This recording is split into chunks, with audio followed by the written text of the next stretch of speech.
नमस्कार, बहुत स्वागत है आपका। आप देख रहे हैं इंडिया टीवी। मैं हूं आपके साथ प्रिया सिंह सोमवंशी। झारखंड में इन दिनों छात्र जिस तरीके से प्रोटेस्ट कर रहे हैं वो आपको मालूम ही होगा। आज मैं इसकी पूरी आपको टाइमलाइन बताती हूं कि आखिर अब तक छात्रों की कौन कौन सी मांगे मान ली गई, छात्रों पर लाठीचार्ज क्यों हुआ और कहां पर बात अटकी हुई है जिसके चलते जो प्रोटेस्ट है छात्रों का वो खत्म नहीं हो पा रहा है। आज इस वीडियो में हम इस पर ही बात करने वाले हैं। तो जुलाई के आखिरी सप्ताह से 25 जुलाई से रांची में विद्यार्थियों का आंदोलन लगातार जारी है। विद्यार्थियों ने सरकारी भर्ती परीक्षाओं में अनियमितताओं का आरोप लगाते हुए इस प्रोटेस्ट की शुरुआत की थी।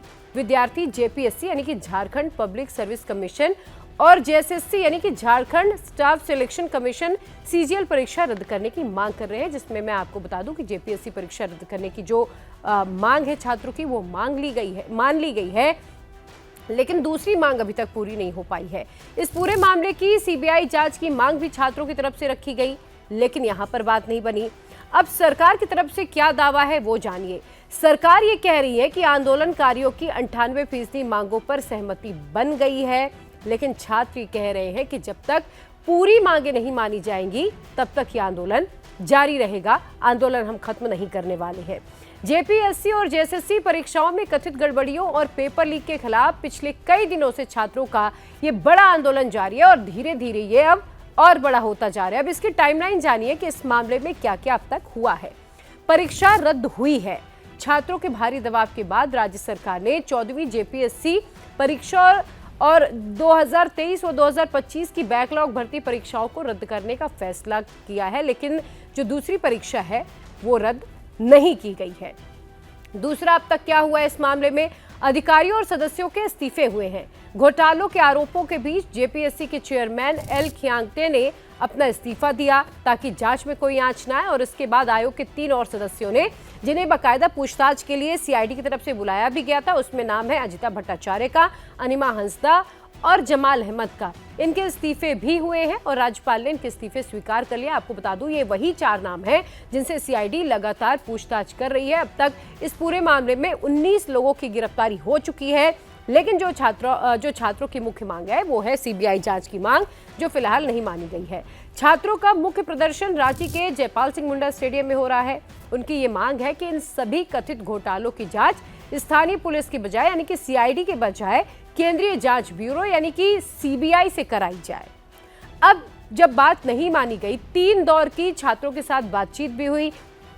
सरकार की तरफ से एक डेलीगेशन बना दिया गया, छात्रों की तरफ से 8 स्टूडेंट्स का एक डेलीगेशन बना और बाकायदा 3 दौर की बातचीत भी हुई, लेकिन कुछ मांगे तो छात्रों की मांग ली गई, लेकिन जो प्रमुख मांगे हैं वो नहीं मानी गई हैं। अब फिर क्या हुआ? 10 अगस्त को छात्रों ने पहले ही ऐलान कर दिया था कि वो विधानसभा का घेराव करेंगे। उन्होंने विधानसभा का घेराव किया और उस दिन क्या हुआ? 10 अगस्त को हजारों की संख्या में नौकरी की तैयारी कर रहे छात्रों ने रांची में विधानसभा घेराव का मार्च निकाला था। हजारों की संख्या में जो छात्र थे वो पहुंचे भी थे।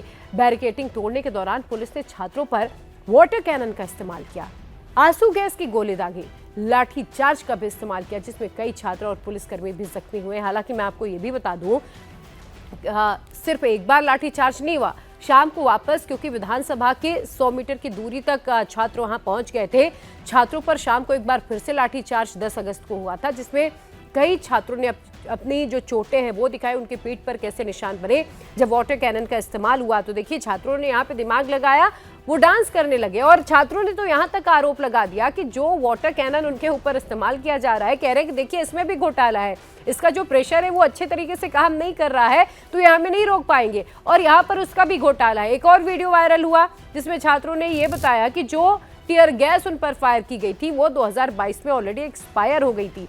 तो छात्रों ने तो इसको अपने तरीके से चुटकीले अंदाज में भी लिया, कहा कि ना इनका वाटर कैनन सही से काम कर रहा है और हम पे जो टीयर गैस फायर की गई वो भी एक्सपायर्ड थी, तो इससे बेहतर है कि हमारे आंखें फोड़ दी जाए, क्योंकि अब हम अपने घर वालों से आंखें नहीं मिला पा रहे हैं, क्योंकि सालों साल से मेहनत कर रहे हैं, किसान परिवारों से आते हैं, आदिवासी समुदाय से आते हैं, जहाँ झारखंड इतना संपन्न राज्य नहीं है जहाँ पर बहुत ज़्यादा सुख सुविधाएं हों। तो छात्रों ने इस तरीके की बातें भी की। अब छात्र नेता का जो अनशन है वो अभी फिलहाल चल रहा है। आंदोलन के नेतृत्व कर रहे छात्र नेता देवेंद्र नाथ महतो, जो लगातार भूख हड़ताल पर पिछले 19 दिनों से बैठे हुए हैं, उनकी तबीयत भी बीच में बिगड़ी, उन्हें अस्पताल में भी भर्ती किया गया। हालांकि उन्होंने अपना अनशन अभी तक जारी रखा है, अनशन अभी तक खत्म नहीं हुआ है। अब ये जो पूरा मसला है इसने राजनीतिक रंग भी ले लिया। क्या हुआ, क्या कह रही हैं राजनीतिक पार्टियां, वो अब मैं आपको बताती हूँ। तो बीजेपी ने उसके ठीक अगले दिन 11 अगस्त को जो राज्यव्यापी बंद का ऐलान किया था। विरोध में बीजेपी ने 11 अगस्त को पूरे झारखंड में बंद का आह्वान किया था, जिसके कारण कई जिलों में स्कूल, कॉलेज, बाजार सब बंद रहे और बीजेपी ने इसको लेकर बाकायदा एक प्रदर्शन भी किया। और सिर्फ झारखंड में नहीं, बीजेपी वहां की मुख्य विपक्षी पार्टी है, बाकायदा दिल्ली में क्योंकि मॉनसून सेशन चल रहा है, यहाँ पर भी जो झारखंड के बीजेपी के सांसद हैं वो हाथों में तख्तियां लेकर, प्लेकार्ड्स लेकर लगातार, आपको बता दूं कि जो झारखंड के छात्रों की मांग है उसको लेकर यहाँ पर प्रदर्शन कर रहे हैं। तो सड़क से लेकर, झारखंड से लेकर दिल्ली तक, संसद तक ये जो पूरा मसला है इस वक्त वो गूंज रहा है। छात्रों की मांगे क्या क्या है?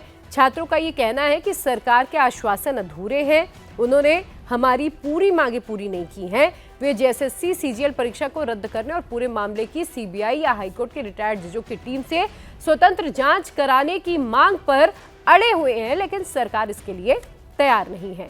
इस प्रदर्शन को लेकर राज्य में बड़ी राजनीतिक हलचल भी हुई। कांग्रेस के पूर्व अध्यक्ष राहुल गांधी और अन्य विपक्षी नेताओं ने छात्रों पर हुए लाठीचार्ज की निंदा की। वहीं सत्तारूढ़ जेएमएम झारखंड मुक्ति मोर्चा का यह आरोप है कि विपक्ष इस छात्र आंदोलन को राजनीतिक रंग दे रहा है। और इससे पहले भी मैं आपको बता दूं कि सरकार की तरफ से लगातार ये आरोप लगाए जा रहे हैं कि बीजेपी छात्रों को भड़काने का काम कर रही है, जिसके चलते, क्योंकि छात्रों की मांगे 98% मांग ली गई हैं, लेकिन बीजेपी उन्हें भड़का रही है, जिसके चलते ये जो पूरा प्रोटेस्ट है छात्रों का वो खत्म नहीं हो रहा है। और क्या हुआ ये भी बताती हूँ। सीजीएल परीक्षा को लेकर छात्रों ने सीबीआई जांच की मांग की थी, लेकिन सरकार इसके लिए तैयार नहीं है। सरकार ये कह रही है कि एक रिटायर्ड न्यायाधीश की अध्यक्षता में न्यायिक जांच कराई जाएगी और यदि वित्तीय गड़बड़ी सामने आती है तो ईडी को भी शामिल किया जाएगा। मैं आपको इसमें ये भी अपडेट दे दूं कि ईडी अब इस पूरे मामले को देख रही है। ईडी की एंट्री इस पूरे मामले में हो चुकी है, लेकिन सीबीआई की एंट्री नहीं हो रही है। आंदोलनकारी छात्रों के साथ बातचीत के बाद राज्य सरकार में मंत्री सुदिव्य कुमार सोनू ने कहा कि 3 दिन की बातचीत हुई है। विस्तृत विचार विमर्श है छात्रों के साथ वो हुआ है। सरकार ने 14वीं जेपीएससी और जेपीएससी 2023-25 बैकलॉग भर्तियों से जुड़ी अनियमितताओं को निपटाने के लिए 2 स्तरों पर कार्रवाई का फैसला किया है। आपराधिक पहलुओं की जांच सीआईडी करेगी, जबकि वित्तीय गड़बड़ियों और अवैध लेन देन के सबूतों को देखते हुए ईडी जांच की सिफारिश हुई है। इसके बाद एक फास्ट ट्रैक कोर्ट बनाया जाएगा। अभियुक्तों के खिलाफ 90 दिनों के भीतर चार्जशीट दाखिल की जाएगी। उन्होंने ये भी कहा कि जो जरूरी सुधार है उनको लेकर सरकार विशेषज्ञों की एक समिति भी बनाएगी जो इस पूरे मामले को देखेगी। तो देखिए यहाँ पर छात्रों की क्या क्या मांगे मानी गई हैं वो मैं आपको बताती हूँ। तो फास्ट ट्रैक कोर्ट की यहाँ पर बात हुई है।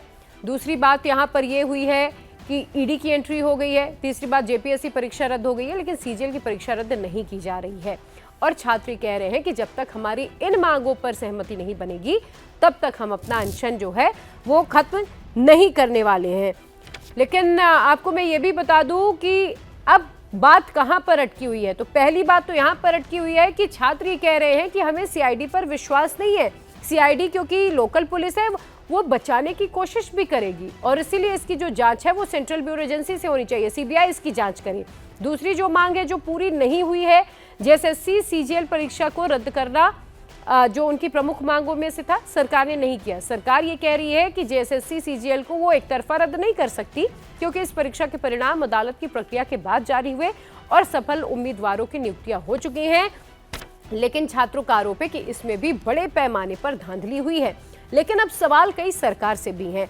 अगर छात्रों की ये मांग है सीबीआई जांच होनी चाहिए, तो सीबीआई जांच क्यों सरकार कराने से बच रही है? क्या कोई ऐसे बड़े नाम आने की संभावना है जो सरकार नहीं चाहती वो नाम सामने आए? क्योंकि जांच होगी तो एक के बाद एक कड़ियां जब जुड़ेंगी तो हो सकता है कि कई जो सफेद पोश लोग हैं उनके चेहरे बेनकाब हो जाएं और छात्रों का ये अंदेशा है, इसीलिए सरकार नहीं चाहती कि सीबीआई जांच हो। दूसरी बात मैं आपको बता दूं जिस तरीके से छात्रों पर लाठी चार्ज हुआ उसको लेकर सवाल अब सरकार के ऊपर हो रहे हैं कि सरकार एक तरफ तो कह रही है कि हम छात्र के हितों को ध्यान में रख रहे हैं, हम छात्र हितैषी हैं, तो फिर जब शांतिपूर्ण तरीके से विधानसभा का घेराव हो रहा था, कटीले बैरिकेड्स भी लगा दिए गए, हर चीज हो गया, तो फिर छात्रों पर इतनी बर्बरता के साथ लाठीचार्ज क्यों किया गया। तीसरा सवाल सरकार से यह है कि अगर धांधली हुई है तो हर स्तर पर पारदर्शिता क्यों नहीं बरती जा रही है। जो छात्रों की मांगे हैं उनमें से कोई भी ऐसी मांग नहीं है जो सरकार के लिए मानना इतना मुश्किल हो, तो आखिर सरकार मान क्यों नहीं रही है।